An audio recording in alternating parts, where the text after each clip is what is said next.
एक बड़ा ही धनवान आदमी एक गांव में रहता था। जैसे कि ज्यादातर पैसे वालों को होता है, इस धनवान सेठ को भी अपने पैसों का घमंड था। वह जिस गांव में रहता था वहां पर ज्यादातर लोग किसान थे। इन सभी किसानों के पास जितनी जमीन थी उससे कई गुना ज्यादा जमीन इस सेठ के पास थी।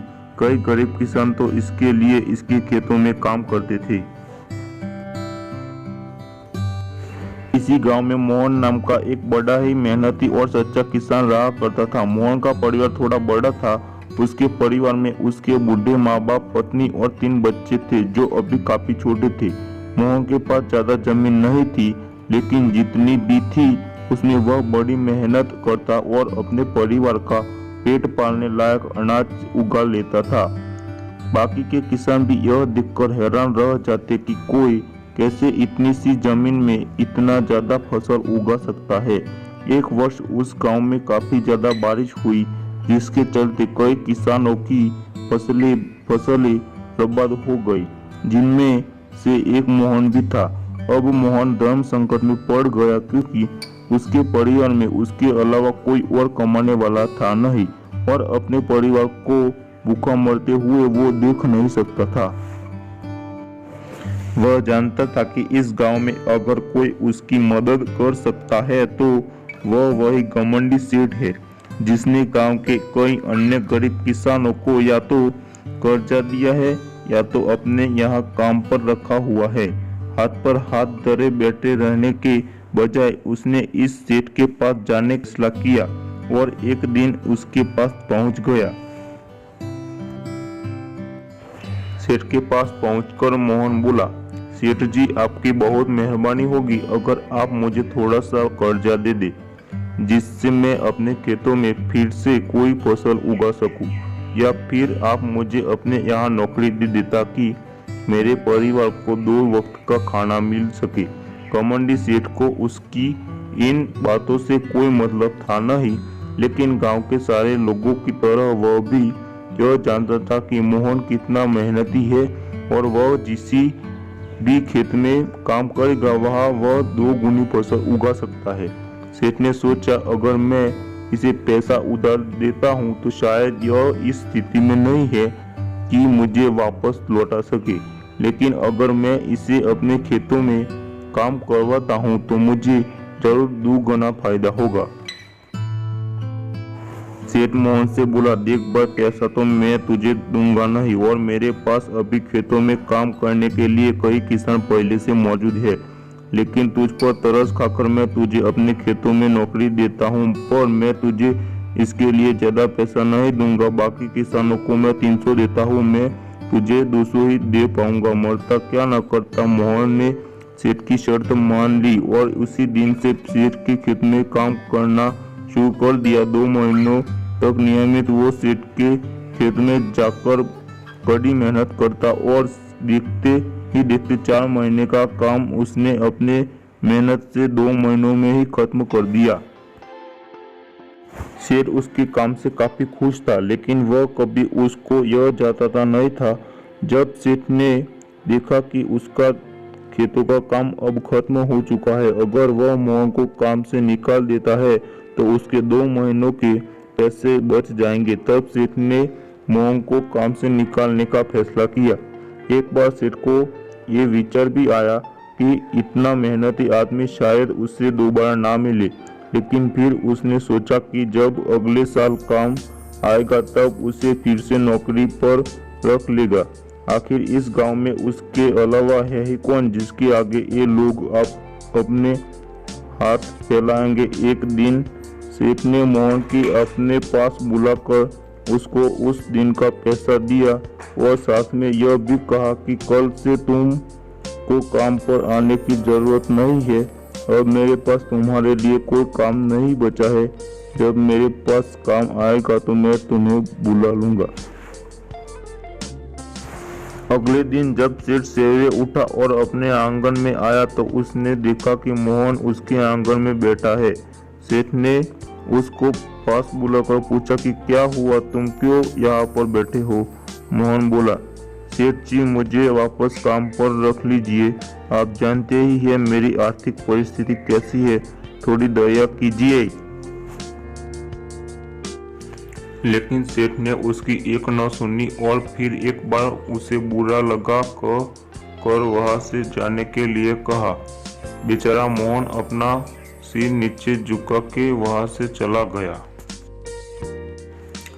अगले दिन फिर यही घटना दोहराई गई। मोहन फिर सेठ के आंगन में बैठा था। सेठ ने फिर उसको वहां से जाने के लिए कहा। यही घटना अगले कई दिनों तक चलती रही। अब तो मोहन सेठ के हकालने वहां से नहीं जाता था और वहीं पर बैठा रहता था। एक बार सेठ ने उससे पूछ लिया, तुम कैसे आदमी हो? मैं तुम्हारा इतना अपमान करता हूँ लेकिन तुम्हें कोई फर्क नहीं पड़ता। तब मोहन ने सेठ से कहा, बुरा तो बहुत लगता है सेठ जी, लेकिन जब घर जाता हूँ और भूख से बिलखते अपने माँ बाप और बच्चों को देखता हूँ तब यह अपमान मुझे कुछ भी नहीं लगता। इतना सब कुछ होने के बाद भी सेठ का दिल जैसे पत्थर का बना हुआ था। उसने मोहन को अभी तक काम पर नहीं रखा और न ही उसका ऐसा करने का कोई इरादा था। एक दिन सेठ ने सोचा कि कुछ दिनों के लिए किसी और गांव चला जाता हूँ ताकि मोहन पीछा छुड़ा सकूं। अगले दिन मोहन के आने से पहले ही सेठ अपने परिवार को लेकर अपने किसी संबंधी के यहाँ चला गया और वहां पर 10 दिनों तक रहने के बाद फिर अपने गांव अपने घर वापस लौटा। घर लौटते ही सेठ ने आसपास हर जगह नजर दौड़ाई तो पाया कि वहां पर अब मोहन नहीं था। सेठ ने सोचा, मेरी तरकीब काम कर गई, लगता है मोहन से अब पीछा छूट गया। हालांकि अब सेठ के द्वार पर मोहन नहीं बैठा था, लेकिन मोहन का विचार अभी भी सेठ के मन में गौर कर बैठा था। सेठ सोच रहा था, मोहन इतनी जल्दी हार मानने वाला आदमी तो नहीं है। उसके साथ क्या हुआ होगा? क्या उसे कोई और काम मिल गया होगा या फिर और कुछ? इन विचारों ने सेठ को बेचैन कर दिया और आखिरकार सेठ को मोहन की खबर लेने के लिए गांव में जाना पड़ा। सेठ को मोहन का पता नहीं मालूम था, इसलिए अड़ोस पड़ोस के अन्य किसानों से पूछने पर पता चला कि मोहन घायल हो चुका है और अपने घर पर आराम कर रहा है। सेठ ने जब उसके घायल होने का कारण लोगों से पूछा तो सेठ को पता चला कि जब सेठ अपना घर छोड़कर किसी और गांव में गया था तब बंद घर देखकर कुछ चोर उसके यहाँ चोरी करने आए थे, जिनको रोकने की कोशिश करते हुए हाथापाई में मोहन चोटिल हो गया था। यह सब जानने के बाद सेठ का पत्थर का दिल भी अब मोम की तरह पिघल गया। सेठ को अपने किए पर पछतावा होने लगा।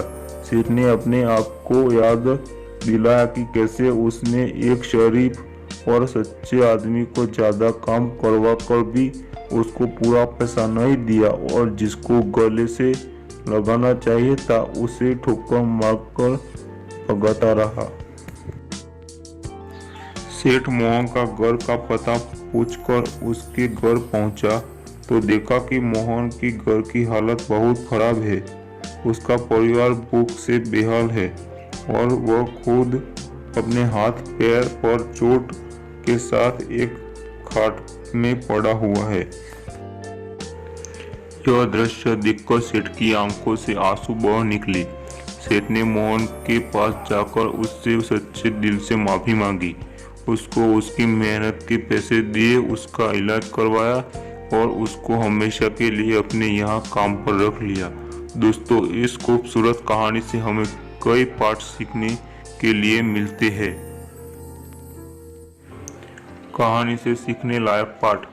पहला पाठ, अगर भगवान से हमें दूसरों से बेहतर जिंदगी दी है तो हमें उसका फायदा नहीं उठाना चाहिए और हो सके तो जरूरतमंदों की जिंदगी में भी सुधार करने की कोशिश करनी चाहिए। दूसरा पाठ, कठिन से कठिन समय में ईमानदारी और सच्चाई का साथ कभी नहीं छोड़ना चाहिए। हाँ, यह मार्ग बड़ा कठिन है लेकिन इसकी मंजिल तक आदमी जरूर पहुंचता है और उसका फल भी अच्छा ही मिलता है। तीसरा पाठ, जब तक हम अपने बारे में सोचना बंद नहीं करते तब तक हम दूसरे के बारे में सोच नहीं सकते और उसका दर्द नहीं समझ सकते। किसी ने खूब कहा है, खुद के लिए जिया तो क्या जिया, दूसरों के लिए जीना ही जिंदगी है।